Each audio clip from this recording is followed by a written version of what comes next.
Have you ever wondered about the bloodiest execution in history? Throughout history, capital punishment has been used for the gravest offenses, such as murder, high treason, and arson. In this video, we'll explore Barbara's life and how she became known as Bloody Babs, as well as the details of the murder that led to her execution. So, if you're ready to learn about one of the most brutal executions in history, stick around until the end of this video. Over the course of history, numerous criminals have been condemned to death for their heinous acts. Capital punishment has been reserved for some of the gravest offenses, such as high treason, murder, and arson.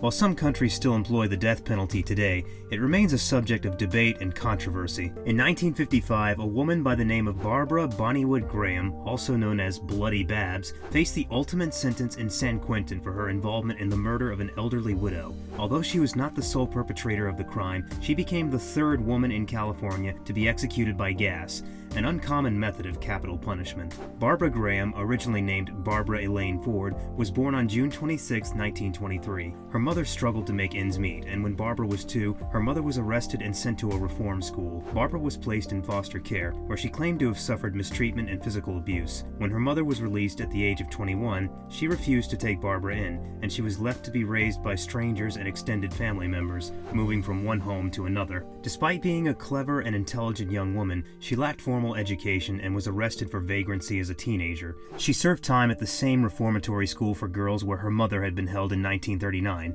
Upon release, she married a U.S. Coast Guard guardsman named Harry Kilharma and started studying at a business college. However, their marriage ended in divorce 3 years later, and Kilharma was awarded custody of their 2 children. Barbara then married twice more but struggled to settle into a traditional life. She turned to prostitution, following in her mother's footsteps, and worked as a seagull during World War II, visiting men based on naval bases in different areas such as Long Beach and San Diego.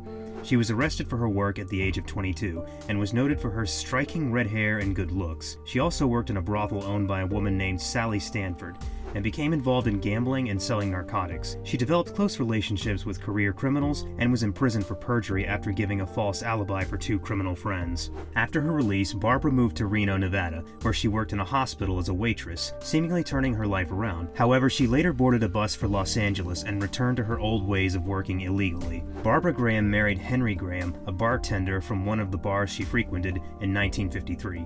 Together they had a child named Tommy.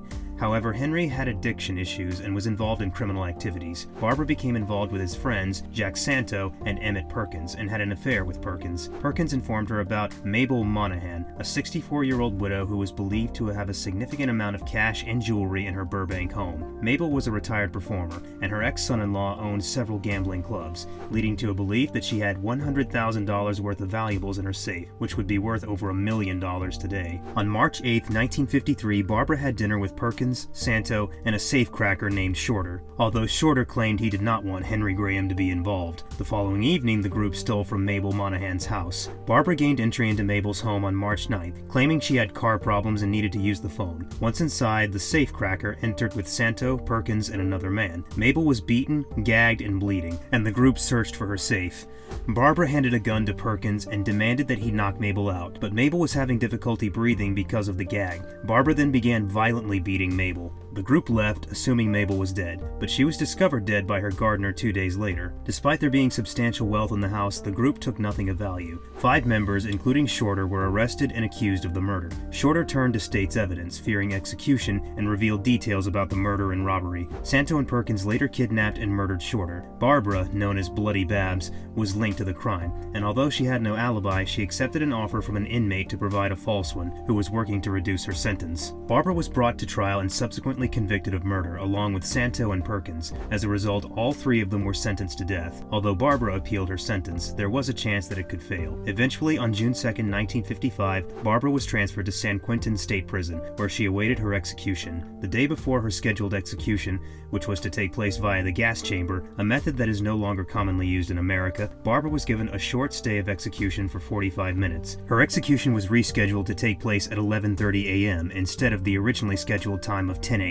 When informed of the delay, Barbara expressed her frustration, asking, "Why do they torture me? I was ready to go at 10 o'clock." Barbara Graham, also known as Bloody Babs, was led from her cell at 11:28 a.m. and taken to the execution chamber where the gas chamber was located. Before the execution began, she requested a blindfold to shield her from the onlookers. Her final words were, "Good people are always so sure they're right." The executioner suggested that taking a deep breath of cyanide would make her death quicker and easier, but she replied with, "How the hell would you know, you silly rascal?"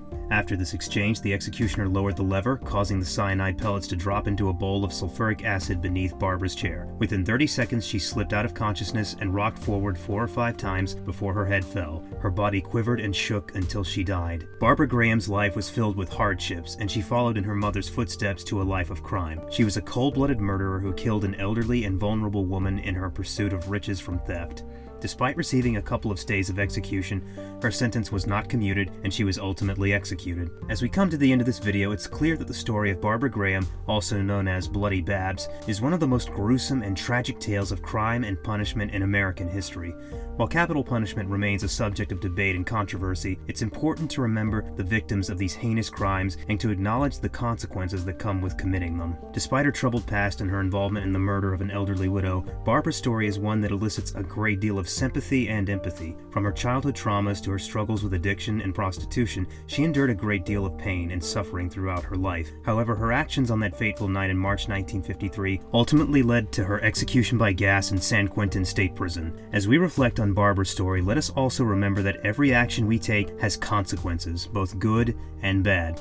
It's up to us to make the right choices and to live our lives with integrity and compassion, treating others with kindness and respect. Thank you for watching, and we hope this video has shed some light on this fascinating and tragic story. Don't forget to like, share, and subscribe to our channel for more content like this. And, as always, stay curious and keep learning.